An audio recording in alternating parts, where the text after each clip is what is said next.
జనవరి 26 నుంచి రైతు భరోసా, ఇందిరమ్మ ఆత్మీయ భరోసా పథకాలు అమలు చేయాలని ముఖ్యమంత్రి రేవంత్ రెడ్డి నిర్ణయం తీసుకున్నారు.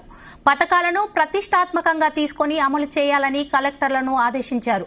4 పథకాల అమలుపై రాష్ట్ర వ్యాప్తంగా గ్రామాల్లో గ్రామ సభలు, మున్సిపాలిటీలో వార్డు సభలు నిర్వహించాలని, అందుకు తీసుకోవాల్సిన చర్యలపై సీఎం కలెక్టర్లకు దిశానిర్దేశం చేశారు.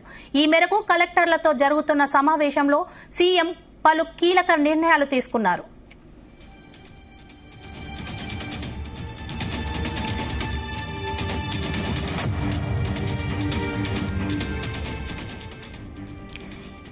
ఈ నెల 26 తర్వాత జిల్లాలో పర్యటిస్తానన్నారు. అన్ని జిల్లాల్లో ఆకస్మిక తనిఖీలు చేస్తానని చెప్పారు. సాగు యోగ్యమైన ప్రతి ఎకరాకు రైతు భరోసా చెల్లిస్తానన్నారు. పంట పోయినా సాగు యోగ్యమైన భూమికి రైతు భరోసా ఇవ్వాలన్నారు. అనర్హులకు ఇవ్వొద్దని తేల్చి చెప్పారు. ఇందుకోసం క్షేత్రస్థాయిలో పర్యటించి అనర్హులను గుర్తించాలన్నారు. సాగు యోగ్యం కాని భూములను గుర్తించి మినహాయించాలన్నారు. మరోవైపు ఆదివాసీలపై ముఖ్యమంత్రి రేవంత్ రెడ్డి వరాల జల్లు కురిపించారు. ఆదివాసీ యోధుడు కొమరం భీం జయంతి, వర్ధంతిని అధికారికంగా నిర్వహిస్తామని ప్రకటించారు. ఇందుకు సంబంధించి వెంటనే ఉత్తర్వులు జారీ చేయాలని ప్రభుత్వ ప్రధాన కార్యదర్శి శాంతికుమారిని ముఖ్యమంత్రి ఆదేశించారు.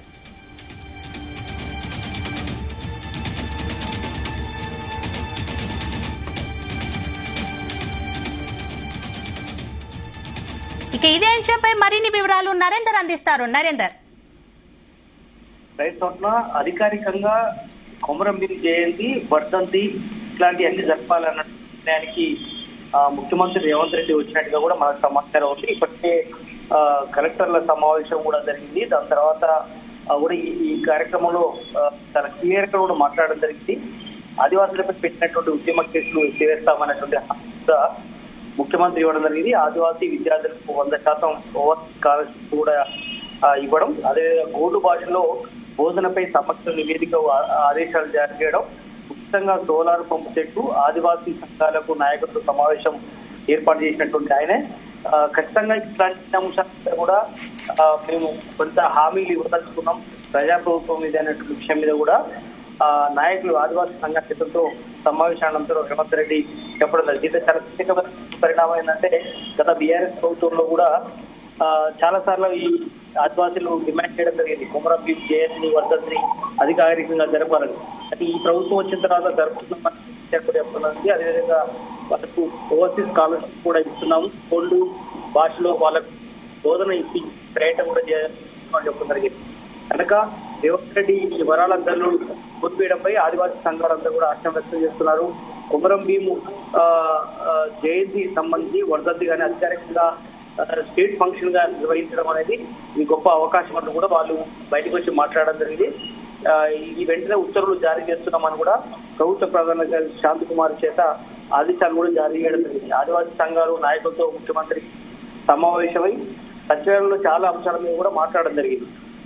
ఎందుకంటే చాలా ప్రాంతాల్లో రవాణా, సాగునీటు, అదేవిధంగా సాగు, ఇట్లా చాలా అంశాల మీద చర్చ జరిగింది. దీంతో సాగునీరు లేక, రవాణా ట్రాన్స్పోర్ట్ లేకపోవడం వల్ల బస్సులు కూడా రావట్లేదని కూడా ముఖ్యమంత్రి దృష్టికి తీసుకురావడం జరిగింది. ముఖ్యంగా కేసులు ఎత్తివేయాలని కూడా వాళ్ళ దృష్టికి తీసుకురావడం జరిగింది. ఎందుకంటే గతంలో పోడు భూముల కోసం చాలా ఉద్యమాలు జరిగాయి.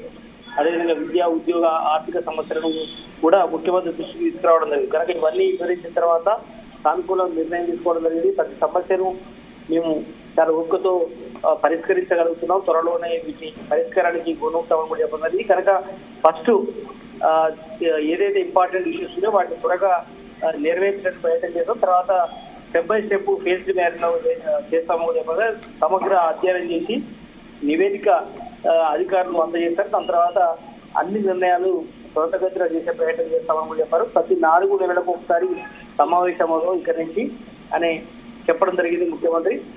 ఓవరాల్ గా ఆదివాసీ సంఘాలు ఏదైతే గోండు కావచ్చు, ఆదివాసీ గిరిజన ప్రాంతాల్లో ఉన్న వాళ్ళకు ఖచ్చితంగా ఇది వరాల జరగానే మనం చూడాలి. ఖచ్చితంగా ఆదివాసీ సమస్య అన్నటువంటి దాంట్లో కొమరం భీం జయంతి వర్ధంతి అధికారికంగా జరపడం అనేది ఖచ్చితంగా వాళ్ళు ఎప్పటి నుంచో ఎక్స్పెక్ట్ చేస్తున్నారు. విద్యా, ఉద్యోగ అవకాశాల్లో ఖచ్చితంగా మెరుగైనటువంటి అవకాశాలు కల్పిస్తామన్నటువంటి సీఎం హామీ అనేది ఖచ్చితంగా వాళ్ళకు ఉపశమనం కలిగిస్తుందని కూడా వాళ్ళు చెప్పడం జరుగుతుంది. ఖచ్చితంగా దీని మీద త్వరలోనే ఒక పెద్ద ఎత్తున రాష్ట్ర వ్యాప్తంగా సంబరాలు జరుపుకోవాలనుకో దీని ఇంపాక్ట్ ఆదిలాబాద్, వరంగల్, అదేవిధంగా కరీంనగర్, నల్లగొండలోని పలు ప్రాంతాల మీద చాలా ఇంపాక్ట్ పడే అవకాశం ఉంది. రేపు స్థానిక సంస్థల ఎన్నికల్లో ఆదివాసీలను ఖచ్చితంగా వాళ్ళ ఓట్లు కూడా చేర్చుకోవాలనుకున్న ఆలోచన కూడా కాంగ్రెస్ ప్రభుత్వానికి ఉంది. కనుక ఇవన్నీ పెట్టుకునే దురదృష్టితోటి ముఖ్యమంత్రి ఈ నిర్ణయం తీసుకున్నాడని కూడా రాజకీయ వర్గాలు ఒక చర్చ జరుగుతోంది. బట్ దీనికి సంబంధించి ఇప్పటికే బీఆర్ఎస్ పార్టీ కూడా స్పందిస్తోంది. కవిత గారి మిగతా నేతలు కూడా ఖచ్చితంగా మేము గతంలో నుంచి కూడా డిమాండ్ చేస్తూ వస్తున్నాం.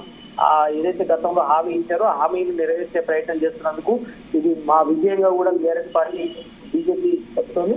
మొత్తానికైతే ముఖ్యమంత్రి రేవంత్ రెడ్డి తీసుకున్నటువంటి నిర్ణయం పట్ల హర్షం వ్యక్తం అవుతోంది. Swapna. Right, thank you Narender.